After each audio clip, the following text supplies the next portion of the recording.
सलोनी ब्याह करके अपनी ससुराल पहुंच गई थी। ससुराल पहुंचते ही अपनी माँ के दिए हुए संस्कारों के अनुरूप घर के सारे लोगों के छोटे बड़े सारे काम करके उनके दिल में जगह बनाने में जुट गई थी। उसकी माँ का कहना था कि अगर तुम्हें अपनी ससुराल में एक अच्छी बहू बनना है तो सबके दिलों में जगह बनानी पड़ती है। सबकी मान मर्यादाओं और उनकी ज़रूरतों का ख्याल रखना एक अच्छी बहू का धर्म होता है। वैसे तो सलोनी एक आज़ाद ख्यालों की लड़की थी, लेकिन शादी के बाद एक बहू का धर्म भी तो निभाना था। वह अपनी सोच और ख्यालों को कुछ दिनों के लिए एक तिजोरी में बंद करके रखती थी। पूरे दिन सिर पर घूंघट लिए घूमती थी और हाथों में भरी भरी चूड़ियां खनकती हुई पायल पहनकर पूरे दिन घर का हर काम करती रहती थी। घर के हर सदस्य से उनकी पसंद का खाना पूछना बनाना उसकी आदतों में शुमार हो गया था। ऐसा करके धीरे धीरे वह सबकी लाडली बहू बन गई थी। अब तो सलोनी की इस संस्कारी बहू वाले कैरेक्टर की चर्चा पूरे मोहल्ले में होने लगी। सारे मोहल्ले वाले सलोनी की दाद देते थे कि बहू हो तो सलोनी जैसी। लेकिन सलोनी भी कब तक अपने आप को एक कैरेक्टर में जीती। आखिर वह भी तो इंसान है। सुबह से लेकर शाम हो जाती थी, घर के सारे लोगों की सेवा करते हुए उसे अपनी खुद की भी चिंता नहीं होती थी कि उसने नाश्ता या खाना खाया या नहीं। कई दिनों तो उसका हस्बैंड महेश उसे कह देता था, मुझे तो समझ में ही नहीं आता है कि मैंने शादी करके अपने लिए एक पत्नी लेकर आया हूँ या नौकरानी। इतने पर सलोनी का जवाब होता था, आप भी कैसी बातें करते हैं। अगर मैं घर के सारे लोगों की सेवा करती हूँ तो नौकरानी थोड़ी हो गई। यह तो एक बहू का कर्तव्य होता है। यही तो मेरी माँ ने सिखाया है। तो महेश कहता, तो क्या तुम्हारी माँ ने यह नहीं सिखाया है कि अपने पति के लिए भी थोड़ा सा टाइम निकाल लिया करो। सलोनी बोली, हाँ हाँ बाबा, बस मैं अभी फ्री होकर आई। सलोनी के आने के इंतजार में महेश कब सो जाता पता भी नहीं चलता। फिर सुबह होती और ऑफिस के लिए निकल जाता। एक दिन महेश ने अपनी माँ से बोला, माँ, टीचर का फॉर्म निकला हुआ है, मैं चाहता हूँ कि सलोनी इसको भरे, क्योंकि पढ़ने में भी वह काफ़ी तेज है। उसने आखिर बीएड किया हुआ है, वह आसानी से यह एग्ज़ाम क्वालिफाई कर सकती है। सलोनी को जब यह बात पता चली तो वह बहुत खुश हुई, क्योंकि वह अपनी ज़िंदगी इस किचन में नहीं बिताना चाहती थी। उसे भी उड़ना था खुले आसमान में। उसको कुछ कर दिखाना था अपनी लाइफ में, लेकिन उसे मौका ही नहीं मिल रहा था। अगर अब यह मौका उसके हाथ आ रहा था तो वह उसे गंवाना नहीं चाहती थी। लेकिन सबसे बड़ी बात थी कि उसकी सासू माँ को यह बात पसंद हो। सलोनी की सास ने कहा कि देखो बेटा, मुझे बहू की नौकरी करने जाने में कोई दिक्कत नहीं है। मैं तो खुद चाहती हूँ कि सब अपने पैरों पर खड़े हों, कोई किसी पर निर्भर ना हो। चाहे तुम हो या मेरा छोटा बेटा रमेश, सब अपने पैरों पर खड़े हों। लेकिन सोचो, अगर बहू नौकरी करने लग जाएगी, कल को तुम्हारे बच्चे होंगे तो उनकी देखभाल कौन करेगा। और वैसे भी तुम इतना पैसा तो कमा ही लेते हो कि तुम अपनी बीवी और बच्चे का जीवन यापन अच्छी तरह से कर सको। सलोनी की सास ने एक साथ ही दो तीर मार दिए थे। उसने जॉब करने से मना भी नहीं किया और एक तरह से इनडायरेक्टली मना भी कर दिया। सलोनी को बता दिया कि ठीक है, जॉब करने जाना है तो तुम जाओ, लेकिन हम तुम्हारी कोई सहायता नहीं करेंगे। कल को तुम्हारे बच्चे होंगे तो तुम उसे खुद देखना। घर का भी काम तुम्हें खुद ही करना पड़ेगा। हमारी तरफ से तुम्हें कोई भी मदद नहीं मिलने वाली है। महेश को अपनी माँ की बातों का विरोध करने का साहस नहीं था। वह बचपन से ही अपनी माँ की हर बात सर आंखों पर रखता था, क्योंकि महेश के बापू वो नहीं थे और उसकी माँ ने बहुत मेहनत करके आज महेश को इस लायक बनाया कि वह सरकारी जॉब कर रहा था। महेश ने बोला, ठीक है माँ, आपकी जैसी इच्छा। मैं तो सोच रहा था कि सलोनी जॉब कर लेगी तो इसका भी मन लग जाएगा और घर में दो पैसे भी आ जाएंगे। सलोनी ने भी अपने मन को समझा लिया था कि अब उसकी जिंदगी यही है। जितना उड़ना था वह उड़ लिया। उसे समझ में आ गया था कि वह जितना भी कर ले, ससुराल कभी मायका नहीं बन सकता है और न ही सास कभी माँ बन सकती है। सलोनी मन ही मन समझा रही थी अपने आप को कि सलोनी, अब तुम्हारी यही जिंदगी है। सबकी सेवा करो और अपनी जिंदगी इतनी छोटी सी दुनिया में गुजार दो। इसके अलावा तुम्हारे पास और कोई चारा नहीं है। धीरे धीरे समय चक्र चलता रहा। सलोनी माँ भी बन गई थी। अब वह पहले से और ज्यादा ही व्यस्त जीवन जीने लगी थी। बच्चों के लालन पालन, सच में उसके पास अब इतना समय नहीं होता था कि वह कुछ और करने के बारे में सोच भी सके। कुछ दिनों बाद ही सलोनी के छोटे देवर की शादी होने वाली थी।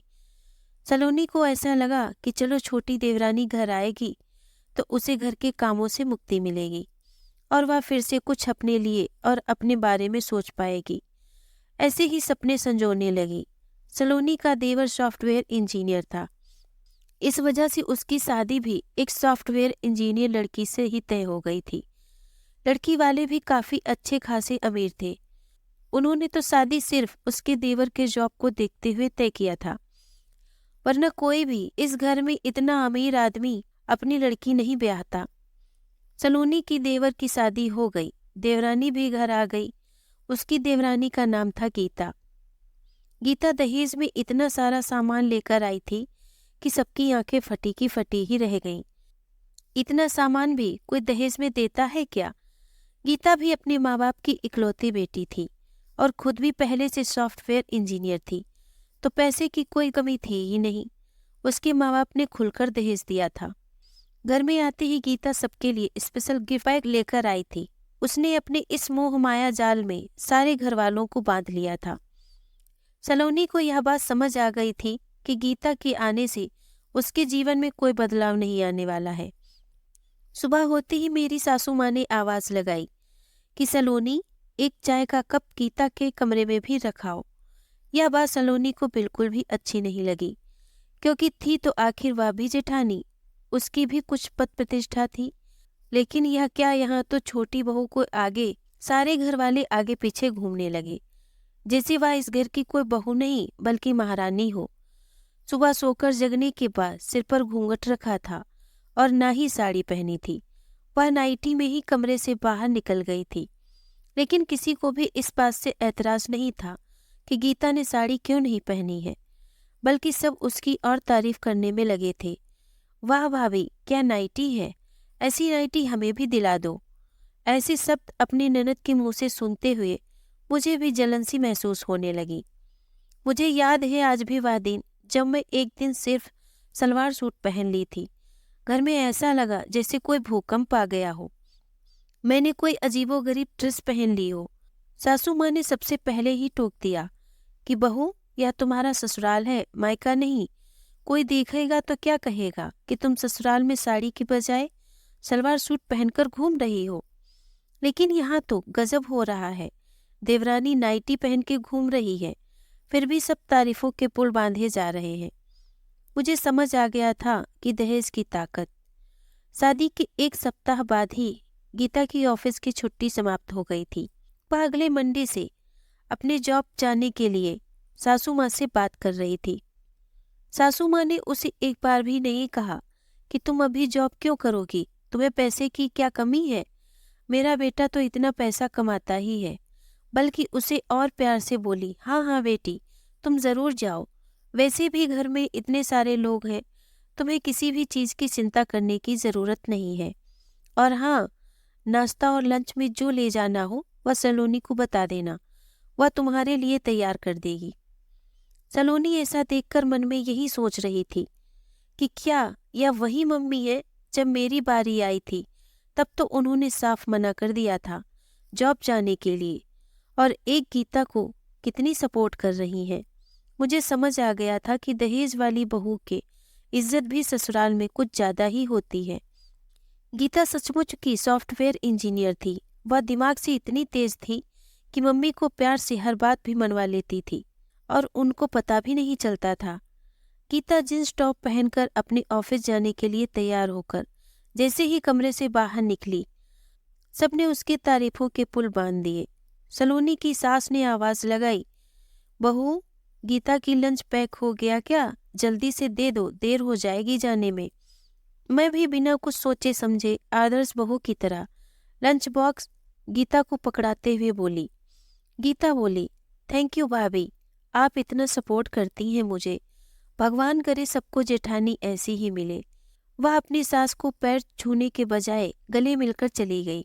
सासू माँ ने भी कुछ नहीं कहा। इतना कहा उसके जाते वक्त कि बहू हो तो छोटी बहू जैसी, लगता ही नहीं वह अपनी ससुराल में है।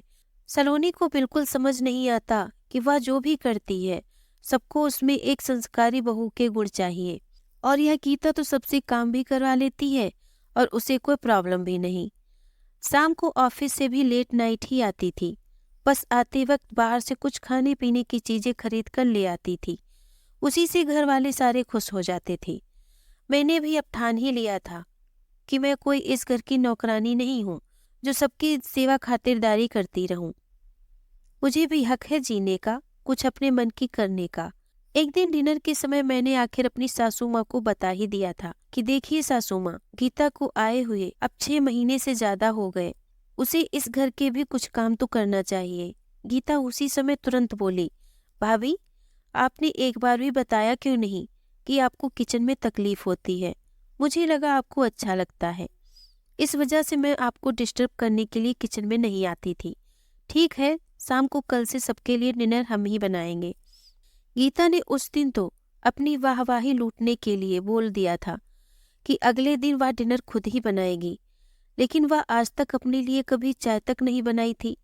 वह सबके लिए खाना क्या बनाएगी।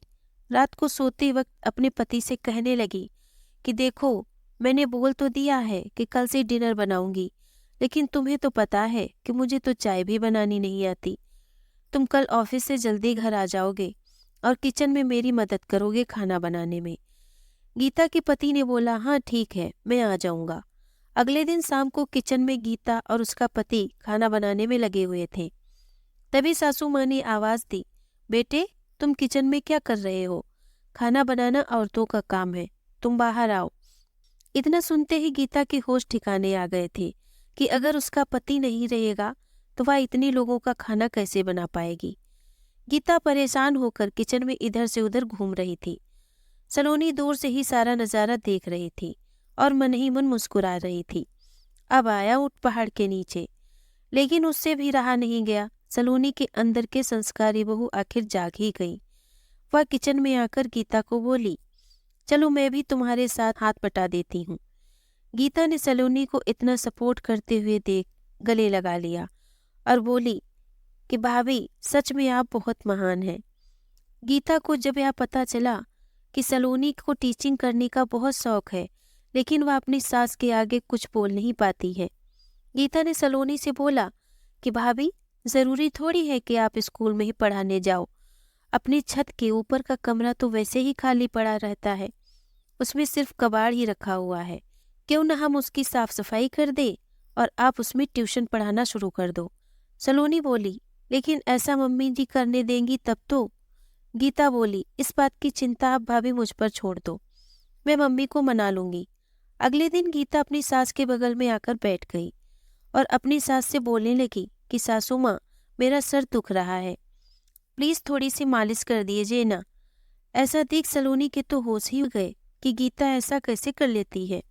गीता की बातों को भी सासू माँ मना नहीं करती हैं। सासू माँ बोली, ठंडा तेल लेकर आओ, अभी कर देती हूँ। बातों बातों में ही उसने सासू माँ से ऊपर वाले कमरे में मेरे पढ़ाने वाले की बात भी कर दी और वह तैयार भी हो गई। अब मुझे समझ आया कि गीता सासू माँ के पास तेल लगवाने क्यों गई थी। धीरे धीरे गीता ने ससुराल के सारे नियम कायदे कानून भी बदल दिए थे और किसी को कानो कान खबर भी नहीं हुई। कुछ दिनों के बाद तो गीता ने अपनी सास को भी सलवार सूट पहनाना शुरू कर दिया था, सिर्फ यह बोलकर कि मम्मी जी आप इसे पहनने के बाद कितनी खूबसूरत और जवान लग रही हैं। गीता को फैमिली के हर सदस्य का जन्मदिन याद रहता था। वह सबके जन्मदिन काफी अच्छे तरीके से मनाती थी और सबको गिफ्ट देना भी नहीं भूलती थी। गीता ने मुझे बहू और बेटी का फर्क होना समझा दिया था। अब सलोनी को भी ये पता चल गया था कि अगर ससुराल में सास से माँ का प्यार पाना है तो पहले खुद बेटी बनना पड़ेगा। लेकिन सलोनी तो सिर्फ एक संस्कारी बहू बनकर ही रह गई थी। दोस्तों, अगर हमारी कहानी आपको पसंद आई है तो प्लीज इसे लाइक और शेयर करें। अगर आप हमारे चैनल पर नए हैं तो प्लीज इसे सब्सक्राइब करें। धन्यवाद।